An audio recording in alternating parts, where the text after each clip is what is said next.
Right. Hello. Okay. So I'm just going to make sure that everybody's muted. If you can mute yourselves, that'd be really helpful. Welcome to this. So much to say in a short space of time. And so I'm going to be zipping through this. It was really amazing to me this morning when I was reviewing things and realizing that actually it was over 10 years ago that I wrote the Agile Change Management Handbook. I've been working on transformation and change initiatives where we want to apply a more agile approach for about the last 15 years. But it's been a good 10 years since I wrote this book, and it's all about, you know, making sure that we can use our agile techniques in any kind of transformation, any large scale change initiative or small scale change initiative. What we're going to do today is we're going to understand very much on the surface, but we're going to understand how our brains like to work. And then we're going to demonstrate how these agile techniques that we use all the time actually work in aligned to how our brains like to absorb information, take decisions. So effectively, how our agile techniques are brain smart. So that's my plan. Now I'm going to try something else today, which is I wanted to put a poll up for you. Only because I just want to get to know you a little bit. And while there's so many of you on the call, it's much easier if I can just ask what it is that you do. And I've put in here sort of, hopefully you can see this. Are you a sort of consultant, freelance contractor who's helping people deal with organizations implementing a more agile approach? Are you managing change initiatives and you want to think about using more agile approaches? Or have you got an agile role like Agile Coach, Scrum Master? Are you a product manager, product owner, that kind of thing? Just gives me a bit of a clue who I'm talking to. And it looks, from what I can see on here, that I've got about half of you are in the change management space, about a third of you are in the consultant space, and I've got about 20% of you are in an agile role. So that helps me understand who my audience is. So thank you very much for that. I really appreciate it. So let me just share those results for you.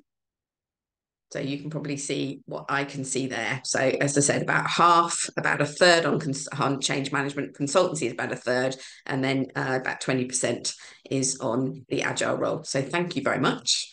So let me get on with the rest of the presentation. The agenda, what I want to look at is I want to look at how our brains work. So we're going to be looking at how we minimize threats and move much more towards reward. And we're going to be looking at 5 key agile techniques. Small cycles of change. So an iterative plan is what we're going to be having a look at. We're going to look at prioritization, which obviously fits with an iterative plan. We'll look at team working and collaboration, psychological safety, and celebrations. So we'll have a look at how some of these things really do fit how our brain likes to work. So the first thing really is to understand the brain. What is interesting to me on the Neuroscience for Change course that I run with Tibby, a neuroscientist, is when we first devised the course, we had no idea how incredibly popular the brain chemistry part of this course was going to be. Catherine, I can see you've raised your hand. So if you've got a question, if you could put it in the chat, that would be great. And I'll have a look as I get going. If it's because you can't. Mel, I don't want to interrupt you, but none of us can see your screen. Oh, okay. All right. Okay. Well, I'm glad you did interrupt me then. Let me see if I can get that back.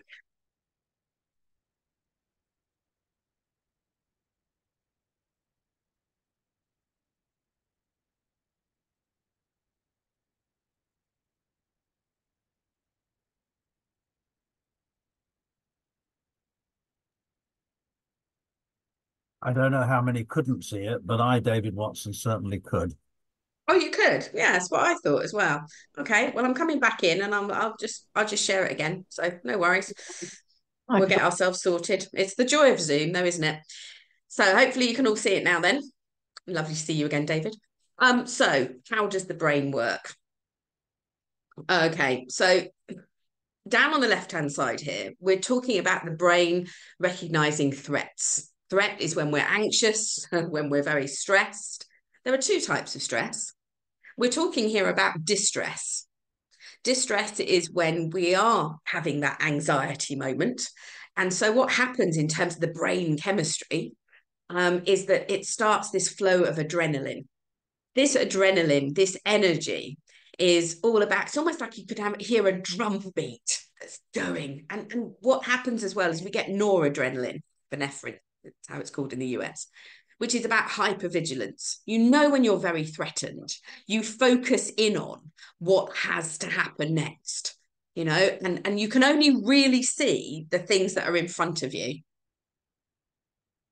When we are anxious and stressed, therefore, one of the things that I couldn't do today, because I've been incredibly anxious, I've been at the veterinary hospital with my big Saint Bernard who's got a broken leg for most of the morning.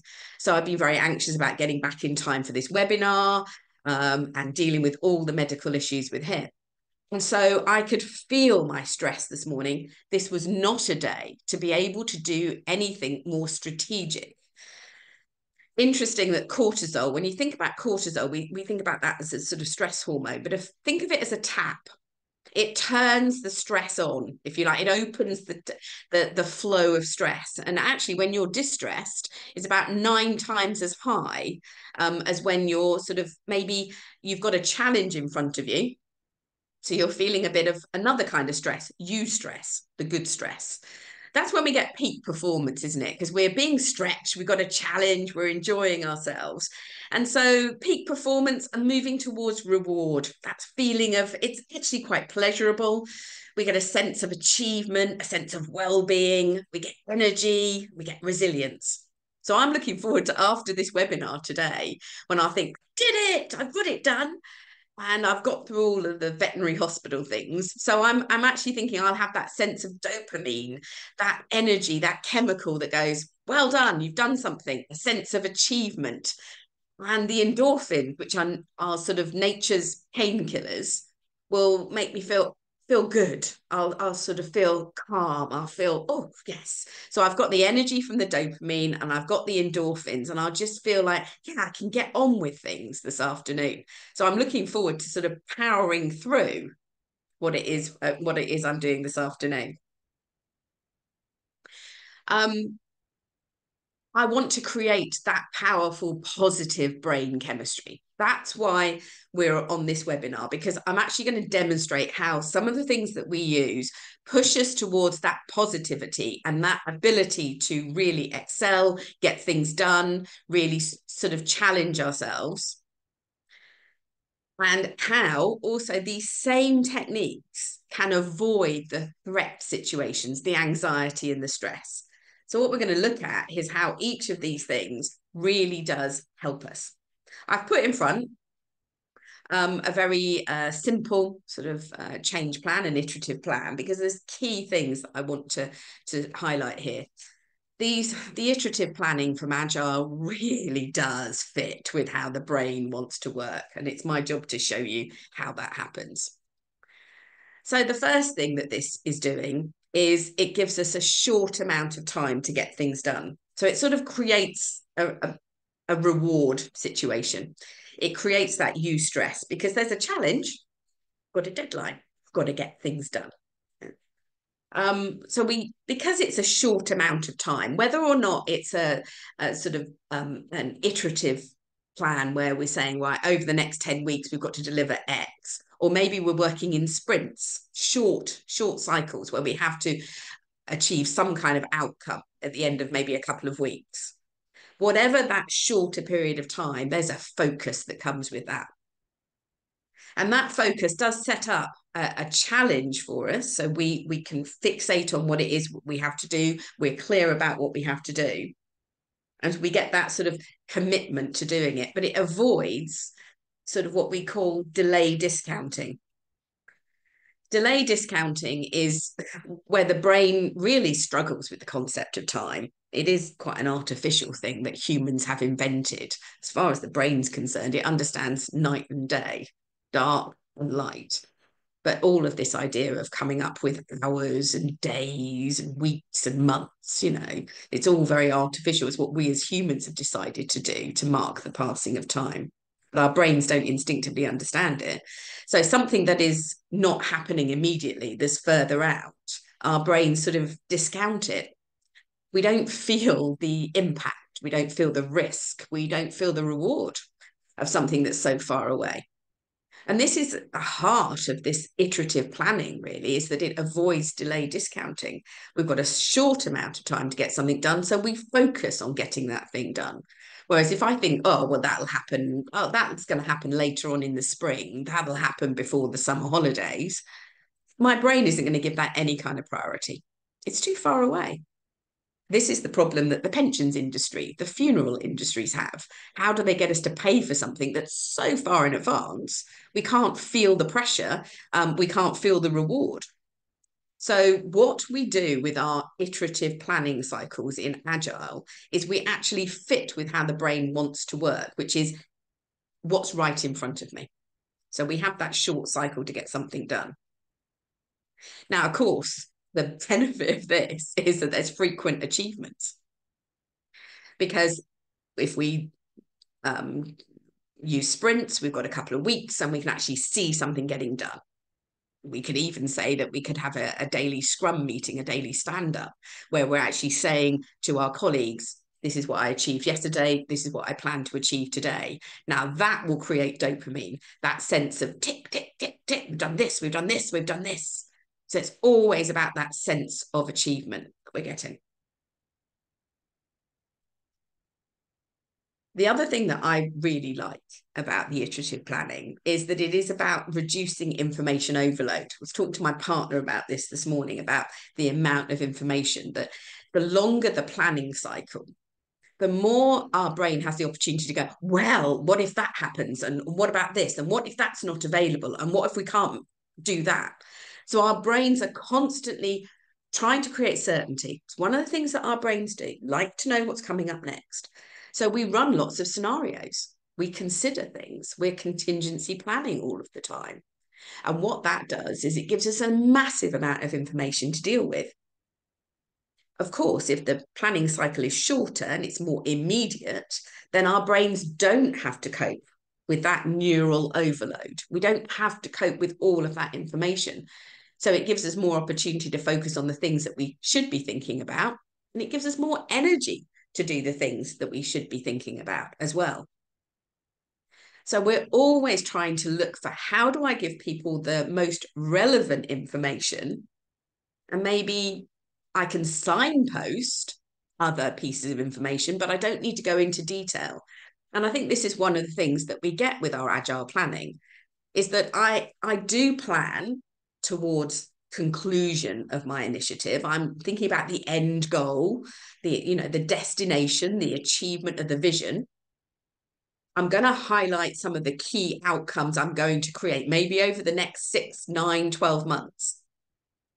But then I'm going to ask everybody to focus in on the next couple of months. And then I can ask them to focus in on maybe the immediate sprint, the first sprint within those first couple of months, then the next sprint and the next sprint. So I've signposted what the bigger piece is. So they've got that reassurance of certainty, but I'm not asking them to process lots and lots of information about things that are months away, because I'm trying to respond to how the brain wants to work. If I fill it with lots of information, then my brain is going, this is another part of neuroscience, our brains are very fair. If I try to ask my brain to think about 5 things, it will divide my attention span across those 5 things. So 20% each. If I ask my brain to focus in on this one thing, it's going to give it 100% of its attention. So we don't want to dilute what it is we're asking people to focus in on. And again, this is about reducing information overload. I think that's a really important point. And one of the things I've also mentioned is that our brains love to know what's coming up next, because our brains use so much energy, are processing so much information, that we're always casting ahead. So if we know what's going to happen next, then we don't have to think about it. As soon as we have that sense of certainty that, oh, I know what's going to happen next, then our brains can already be thinking about other things. We can move into our subconscious and think about something else. So knowing, right, this is the plan, this is what I need to think about over the next week, the next 2 weeks, the next month, gives our brain that sense of it's all under control, it's all organized, we know what we're doing. So it moves us into that reward piece. It moves us into having those endorphins, those pain relievers, if you like. Whereas if I'm in a situation where I don't know what's going to happen next, what if that happens? What if that happens? So in the veterinary hospital this morning, I've spent the last few hours not knowing what's going to happen next. When would I be called in for this? Or are they going to do an x-ray now? Are they going to take a biopsy now? Because I didn't know any of the things that were going to happen. My brain was constantly trying to play out the scenarios. I didn't have a sense of certainty. And I can tell you, I was absolutely on the left there, feeling threatened. So I was feeling very anxious. And the energies that's been required of my brain this morning, I haven't done any work, but I am absolutely exhausted because my brain has been playing with all of that and trying to cope with all of the uncertainty. Which also comes to something else, which is that if I'm working in a small planning cycle, we're much more certain about what is required, what work's needed. So I've got a sort of to-do list and I can tick things off. What we're dealing with is my expectations being matched. If I expect or assume something's going to happen and it doesn't, then I'm absolutely thrown into that threat response. I'm very anxious because the world, my brain is screaming, the world's not working as you thought it would. You're at risk. What else might be different? What else might be wrong? So we're always trying to make sure that the brain has a very, very straightforward experience. This is what we said would happen. This is what's going to happen. Yeah, because as soon as we do that, then every time we get that match, that expectation matches reality, we get a dopamine hit. That's exactly what was supposed to happen. Everything's fine. So that's why we feel very content when we are doing something that's a habit, that's, unconscious competence is a phrase we use in change. Whenever we do something that we know what we're supposed to be doing and we know what the outcome's supposed to be, wow, our brain's going, yes, this feels so good. So we've got to keep an eye on that mismatch. And the last thing that I think is amazing, because these plans we can draw as little visual diagrams. And why is that so important? Why is it so helpful? Because actually what you're doing right now, which is why I've got a diagram in front of you, what you're doing right now is actually the highest neural load of all. If you have to listen to me, if your brain has to listen to something, that auditory requirement actually takes a lot of brain processing power. The least amount of brain processing power is actually smelling something, but I'm not sure that that's particularly relevant for this webinar. But the next most least energy required is actually to see something. So whenever you're in a situation where you can draw a plan, where you can just draw the little stepping stones of what we're trying to achieve. So instead of giving somebody a big Excel spreadsheet, can you create some kind of visual where you're showing the iterations and the sprints and the little coming up with icons for outcomes and maybe little icons for who's going to be doing things. So different avatars for people perhaps, and putting those on your plan. Wow, that's going to make all the difference. The more visual you can be, and I speak as somebody who's not remotely artistic, but I can always use Canva and PowerPoint to find some images. And it makes all the difference because it's immediate. There's an immediate recognition. Oh yeah, okay, I know what we're doing. There are, however, I think it'd be unfair if I didn't say that there are a couple of things that we need to be aware of. And I think with our agile plans, if we understand that these the couple of these things work against the brain, it might shape how we do our planning. Because one of the things that I'm bothered by is that too often we have a plan where we go, what's next, what's next, what's next? And there is no opportunity for celebrations. And we're going to see later on how important celebrations are. And also this what's next, what's next, what's next, mind wandering is so important because it leads to the incubation of ideas. It leads to those aha moments. And that's what we want to achieve. So there's lots and lots of good things about this plan, but we need to be aware that perhaps we need to redraw it a little bit. If I show you on here, because by putting in some kind of, I've used the Agile term retrospective for sort of review, lessons learned, whatever you want to call it. As long as we think about that lessons learned, that retrospective being very much based on the positive, that it is a time for celebration, and that when we consider how we worked and how did things happen, which I know such a valuable point of many of our Agile coaches, then that enables people to think, oh, how might I do this differently? And the opportunity to share with other people and have ideas. People have those moments of aha and that insight, which absolutely is a reward as far as the brain is concerned. So it pushes us into that positive brain chemistry. So hopefully I've sort of shown, you know, the core of an Agile approach is an iterative plan, and it's incredibly brain friendly. So I think that for me, when I'm working in more agile ways, I'm very conscious that actually being brain friendly, I'm actually meeting the needs of my stakeholders, even though they don't know it. Because I'm going straight to what is it that the human brain wants? How does it want to process information? That cuts across all of that sort of stakeholder analysis about what's your job title, what are you supposed to be interested in? No, let me just present information to you in a way that your brain will have a visceral experience of and go, yes, that's exactly what I wanted. That's what we're using neuroscience for.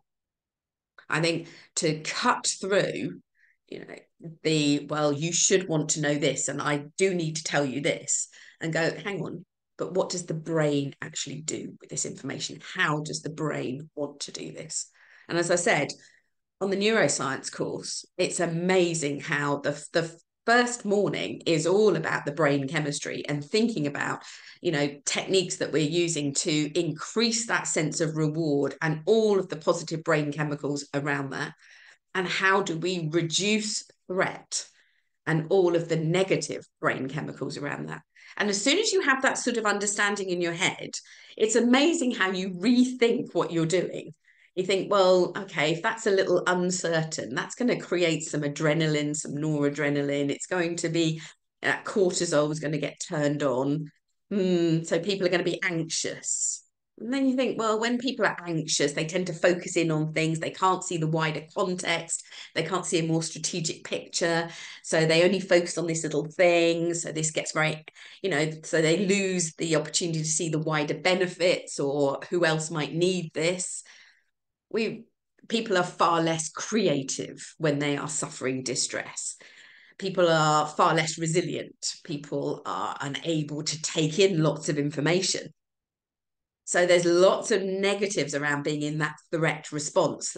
All the things that are almost opposite to what we need when we're trying to get people involved in implementing and adopting new ways of working. Yeah. So that's how I use the neuroscience to really tighten up on how I engage with my stakeholders. Now, I haven't had a chance to look in the chat, but Marlene, if there's any key questions, Marlene's going to interrupt me. So I'll go on to the next one. It's key, isn't it, in any of our agile approaches, whether we're using the Moscow prioritization or the weightest, shortest job first from Scaled Agile Framework. I just picked two because I don't think it's important which ones I'm showing, but prioritization has quite a big impact on what it is that we're doing. The first thing is that by prioritizing the work, we're talking about its value. And we're saying that this piece of work has more value than this piece of work. So we're having to go through and really sort of think about what's important. And that brings us to a common goal. And common goals really can create that oxytocin, that feeling of, oh, I'm bonding. I'm part, we're all working towards the same outcome. We're all working towards the same destination. So I'm part of this tribe. Really interesting how that's a very much a feel good. It goes back almost to the sort of the ancient brain, in that the only way that we could survive is if we were part of a group, that we would look after each other. Because, you know, if I needed to sleep, I needed to make sure that you were sort of looking out to make sure that there were no sort of animals that were going to come along and attack our camp. So, you know, you needed to stay awake so I could sleep, and vice versa. And that's exactly what's at the heart of this oxytocin. When we feel we're part of a group that has common interests, that we are going to look after each other, and saying, well, we're all on the same page. This is the important piece of work. This is what we should be doing, brings that feeling and that sense of the oxytocin, very much part of that reward feeling. Another thing that, sorry, yeah. we've got a question from Adrian, and he's asking, can you differentiate between adaptations of the Agile Manifesto? Example, managing agile change through projects, etc. is not the same as agile development. As far as the Agile Manifesto is concerned, was it now 22, 23 years old? So some of you might not be aware of it. It was the Agile Manifesto was basically 4 things that and I worked with a couple of these guys that in 2001, they all got together in a ski lodge somewhere in Utah. And they were all talking about IT development, and they were talking about how might we do this in a sort of incremental way. So they came up with some key things that were important. And it was all focused on, you know, getting things done and not documenting things, and actually planning in short cycles. So I'm not sure exactly what your question is, Adrian, but certainly I think underpinning everything that we're doing in our agile techniques, you can always draw it back to the heart of the Agile Manifesto. But pick up with me later if you want a little bit more detail on that. So any kind of prioritization makes sense as far as the brain's concerned, because it gives us that commonality of goal, because we're all clear, this is the thing we should focus on, because that's the thing that's more important than this thing. Something else that the prioritization techniques give us is it reduces the threat. We end up with a sort of clarity and a quality conversation, because we're clear on what we need to do, and this minimizes the energy that we need to understand what's required, because we're sort of saying, no, this is in scope and absolutely the top priority, and this is not. So we don't need to worry. We don't need to talk about that. We don't need to worry about that. We don't need to retain information on that thing. So part of the clarity that comes from these prioritization techniques, we're all applying the same criteria to decide that's more important than that, is that it's a quality conversation, because there's common understanding across the group, and we're able to understand, well, why have we made that decision and not this decision? And that reduces the amount of processing power required in the brain. We can also create reward through this prioritization. This boosts levels of dopamine, releases lots of energy, therefore, and that increases our motivation, our desire to achieve these priorities. Because we've got this idea of, I know what I've got to get to, and I'm sort of anticipating getting to it. And therefore, I have that enjoyment of the journey, if you like. There's always this sort of we have anticipation. We're hunting out something, and we enjoy that journey, the stretch of trying to achieve it, and every little answer that we come up with, everything that we achieve gives us that sort of dopamine hit. And then of course we have the destination. When we've achieved the priority, we also have the dopamine hit of that achievement, and we'll see that in celebrations in a moment. So certainly this idea of, we know where we're what the destination is, so we can get excited about heading towards it. Because I know exactly where I'm going. So we get that certainty, which the brain loves. I know exactly what it is I've got to achieve. And if we can add in to whatever that priority piece of work is, as much clarity as possible about what does good look like. In Agile terms, we could call that acceptance criteria. So on what basis will this work be accepted as complete? If we're really clear about what a good piece of work looks like, every time we do something that sort of adds to that pushes us towards that point, it's almost as if we can track our progress. We can, and therefore self-congratulate on the way, or feel reassured, oh, I've done the right thing because it's matching that criteria. Oh, I've done the right thing, it's matching that criteria. And it builds up that picture. So we get that dopamine hit every single time. And we go, yes, I'm meeting these criteria. Yes, I'm heading that way. It's going to be a good outcome. So we can have the anticipation of success, but it really is quite important that we break down any kind of piece of work and go, well, this is exactly what good looks like. As many criteria as possible for what good looks like, to say that would be complete, means that our brains, for every single one of those, is able to go, yes, I've done it. Yes, I've done it. Yes, I've done it. And it creates that feeling of excitement. So not just prioritizing that work, but also making sure that there's real clarity over exactly what has to be achieved. It's all part of it. The next one that I think is really interesting around Agile is that, and we'll look at this with psychological safety as well, is the environment, the emphasis that we put on creating the right kind of environment in which people can excel. And part of that is team working, the idea of collaboration.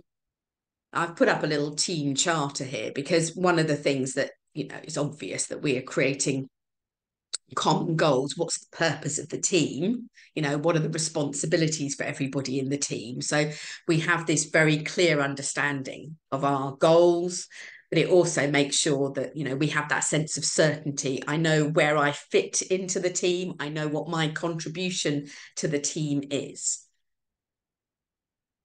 So that creates that feeling, not just of oxytocin, that feeling of bonding, and that I'm enjoying being part of this team and feeling valued and respected as part of this team. Yeah. But I'm also, there's a great deal of positivity around these social interactions, because it's about what it is I'm able to bring to the team. So I have this opportunity to say, look, this is my experience and this is what I'm going to help do. And in every sort of maybe daily team meeting, we're talking about what I've achieved and what I'm about to achieve next. So I'm always talking about the contribution I'm going to be making to the team. So there's that positive social interaction, but also that positivity around I feel valued, I feel respected, because I can see where I fit into the team structure. And also we get this idea of informality around, and the socialization of what we're doing. We're part of a team. We're not a hierarchy in these Agile approaches. It's about what can I bring to the table? What use can I be? And it's not about, well, I can't talk to you because I'm not as senior as you. It's not that hierarchical organization structure that underpins it. There's more informality. And therefore that removes the threat. The threat in the brain is around social strata. The threat is, oh, I'm a bit intimidated by you because you're more senior than me, or you have power over me. So that always creates a sense of anxiety and stress. We know what it's like, don't we? When we've got somebody very important that we need to communicate with, we're sort of anxious about sending an email to them, or anxious about speaking up in a meeting. Whereas a lot of the informality and the team bonding that we bring together in Agile reduces that threat. That gets away from those sort of negative brain chemicals around this idea of the sort of the pumping adrenaline and the cortisol. Now, it's not just that team working, that sense of belonging, I think, but the other thing that's very much connected with this is that the psychological safety, that we put in place roles that are about, we actually empower people to take on a coaching role within an agile team to, you know, work alongside the Scrum Master, helping the team build up its flow and making sure that, you know, if there are blockers to progress, that, you know, we come together and eradicate them.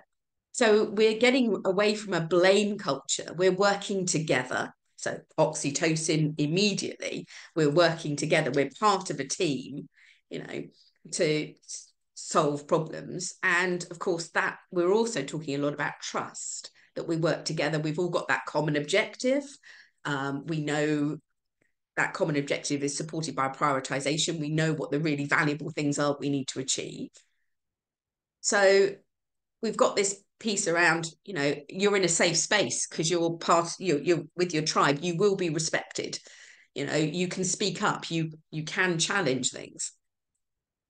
So we have this idea of, it creates a culture of sort of bravery, risk taking. You know, you can speak up. You can share your ideas.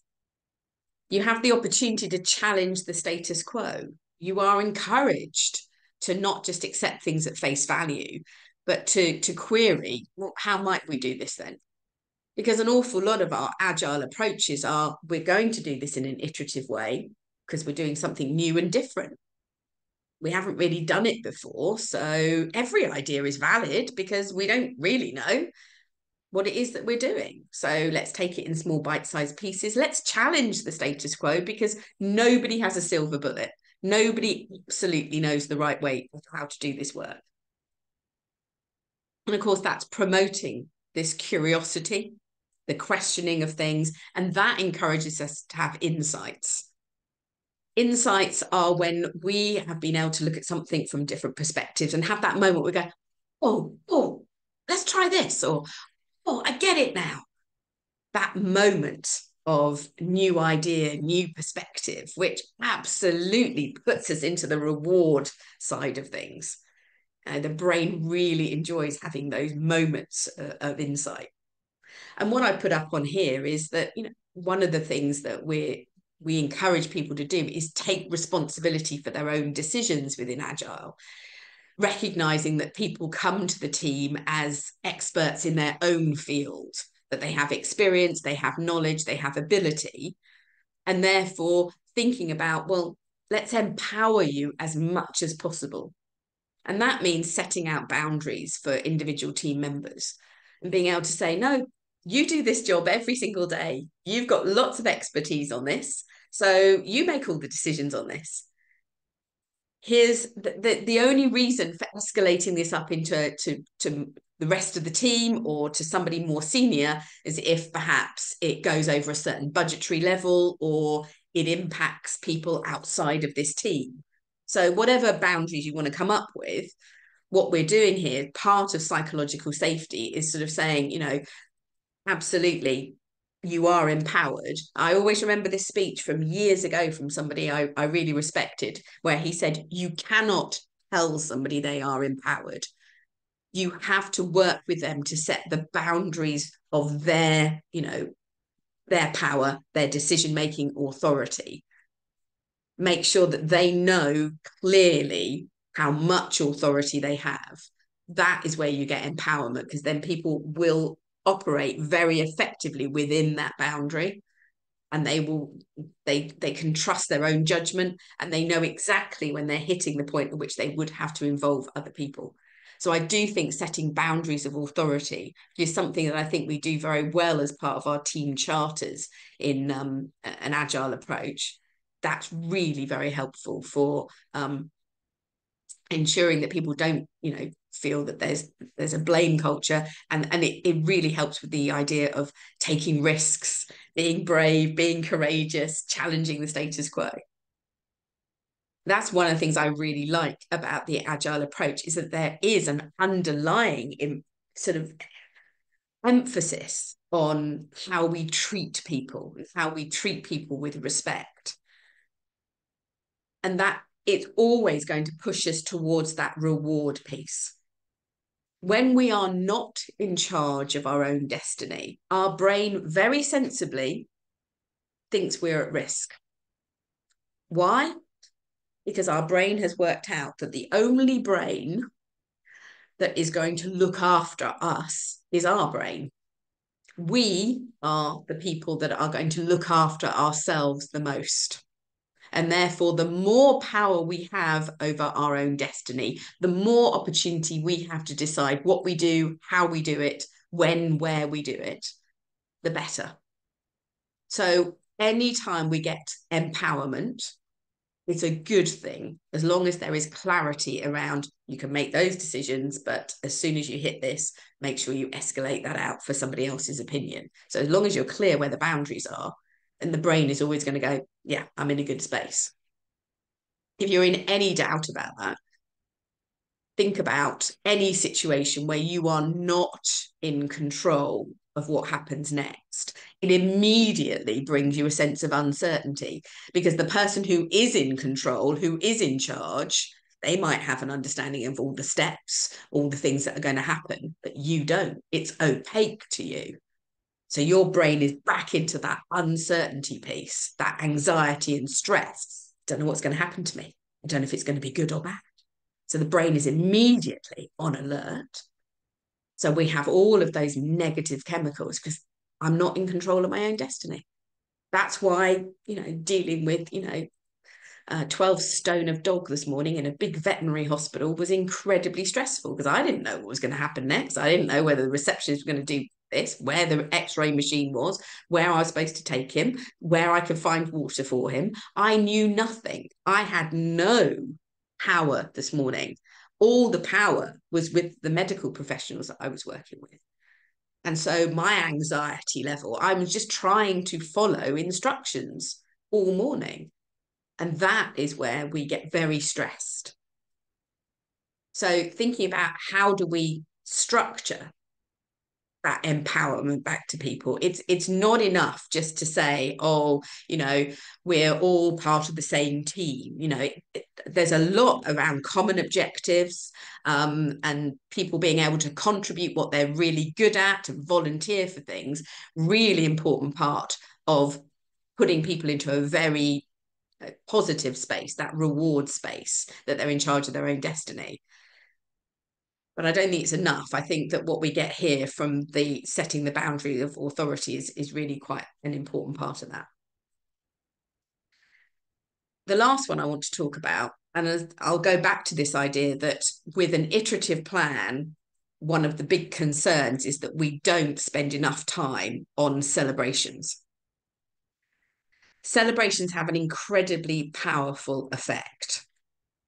First of all, it's this idea of there's a little bit of tension there, the anticipation. So we're enjoying the journey, but we know that we're going to get a positive sort of destination. So something to look forward to. So that positive anticipation there, that gives us those endorphins. We're enjoying ourselves. It obviously creates that culture of positivity. Because whenever we have an achievement that's then celebrated, well, if you want to go back into sort of older models of sort of motivation, we might end up talking about esteem needs, that our self-esteem is being boosted by any kind of recognition or acknowledgement that we've done the right thing and we've done something good. But also, of course, for every celebration that we have, it embeds that we've done the right thing, and it gives us something to be grateful for. So taking us into the idea of positive psychology, the idea of a gratitude diary, you're always pointing out something good that happened today, something that, I can feel good about, that I can get those endorphins. So of course, if we set up any initiative at the very beginning, that we bother to do some kind of reward strategy where we work out how we're going to celebrate and what events we're going to celebrate, and that takes us back to the outcomes and the outputs that we're creating. It's part of those iterative cycles of change. That takes us back to prioritization, being very clear about we're working on the most valuable thing. We're always spending our time on the next most valuable thing. So there's a respect to how our time's being used, and we know that we can celebrate those achievements because they are valuable things. and identifying what good looks like, so we can tick off in our own heads as we're going along on the journey, I've done the right thing. So that's a personal celebration, if you like. So we need to be thinking about how people themselves can sort of tick off that they've had a celebration, because we've got very explicit sort of success criteria, as well as perhaps for any of our initiatives, we have a reward strategy where we've worked out ahead of time what it is that we would acknowledge and celebrate, and also how we might do it. So we've actually got a sort of a budget for that, and it might not be, money. I mean, I know that, setting up for a senior leader perhaps to come to a team meeting and go around the team and congratulate people for what they've achieved, I'll need to do an email to him or her sort of outlining what all the sort of the key achievements and who's done them, and give them a bit of a briefing note, and for them to turn up and then sort of shake hands and reward people. That's important, and it's all about feeling valued. It's all about feeling respected. Every single celebration that we have makes that happen.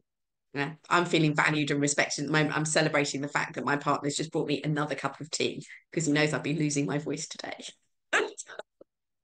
Even something like a cup of tea, what that does, there's a little celebration in my head right now. There's a dopamine hit, because it's basically telling me that he noticed that I was struggling with my voice this morning, and that he's put all the effort into making the cup of tea, and therefore to bring it to my office across the garden, he loves me. So I've got all of those positive reward chemicals going on in my head right now.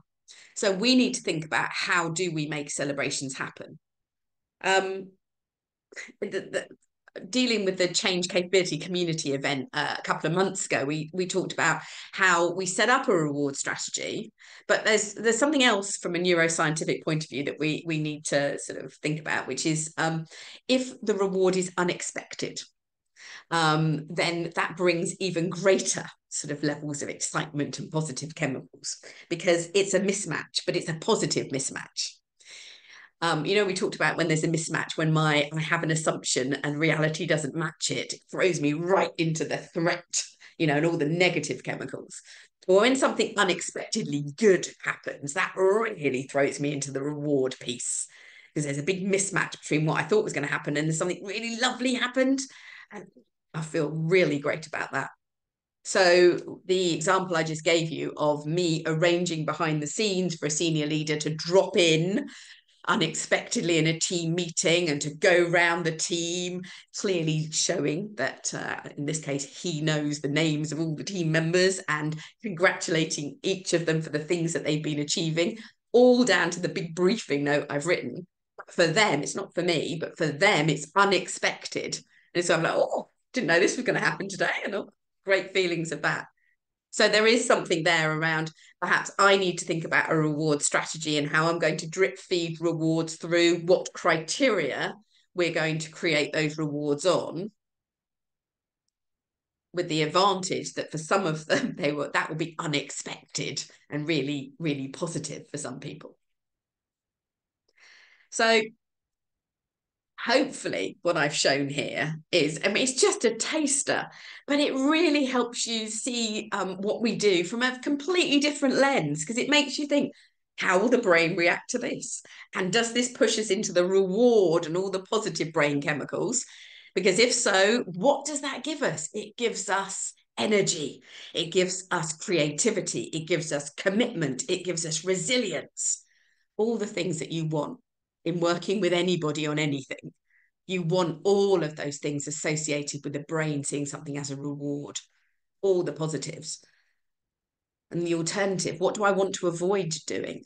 If I can avoid creating uncertainty, if I can avoid creating a feeling that somebody's not part of the team, if I can avoid creating sort of the pressure, the anxiety, because as soon as there's that anxiety and stress, then I lose creativity.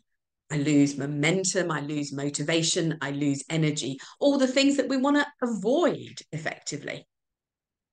And I think this is why I'm so excited about bringing neuroscience into my training, into my consultancy work, is because I know that it's actually helping me direct my efforts in a far more targeted, far more focused way. Because it makes me question, before I do something, how will someone's brain react to this? As soon as you know all of these sort of pointers, it gives you an entirely different set of criteria against which you can evaluate what you're doing. I think it makes it far more effective. And I think there are two courses where you can get a qualification.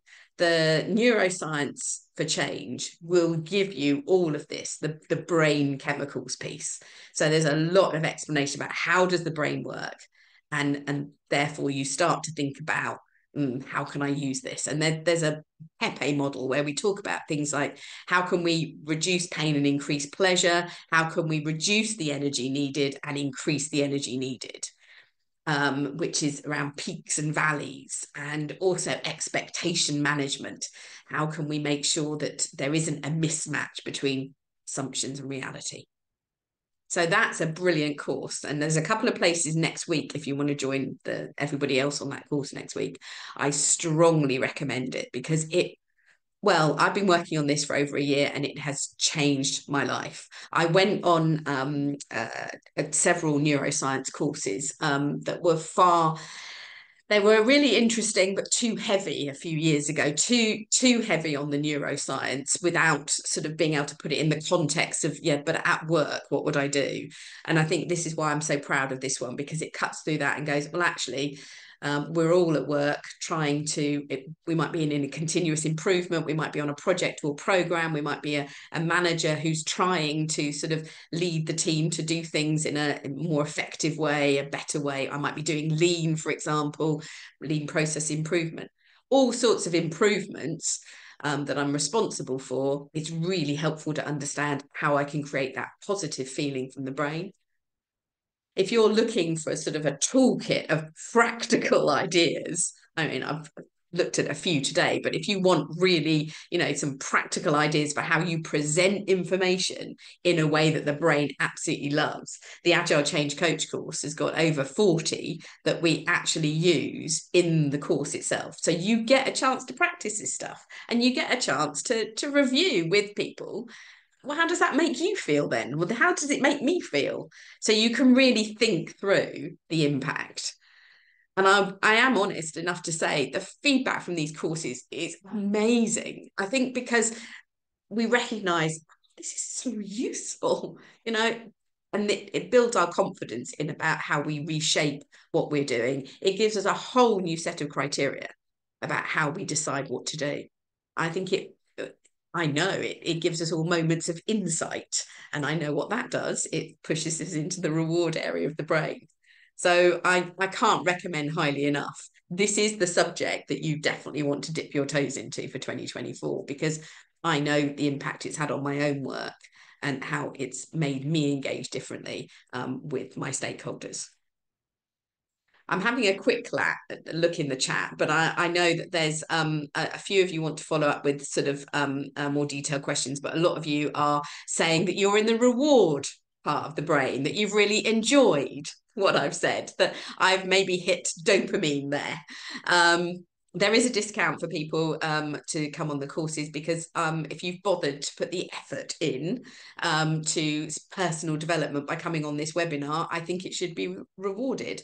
So it's all about how do we engage our own brains and make us feel rewarded and excited, but also I know this has a big impact on how we deal with our stakeholders. So I hope you've enjoyed it. I hope you can see my enthusiasm, because I do think that this has real practical application, and I'm really excited to share things that I know work and that are useful. So thank you very much, and I hope to see you on the courses soon. Lots of people, lots of great feedback, so it's definitely something that you might want to think about doing. If you want to follow up with me, you can get hold of me, Melanie at agilechangemanagement.co.uk, or you can find me in LinkedIn. I'll happily point you in the direction of the change capability community on LinkedIn. We have free events every month. I'd love to see you on the courses. I just know that this is the stuff that you want to be learning. So have a great afternoon. I am now in the reward section of my brain, and I'm going to use that energy to power through the 5 other things I have to get done this afternoon. Thank you very much.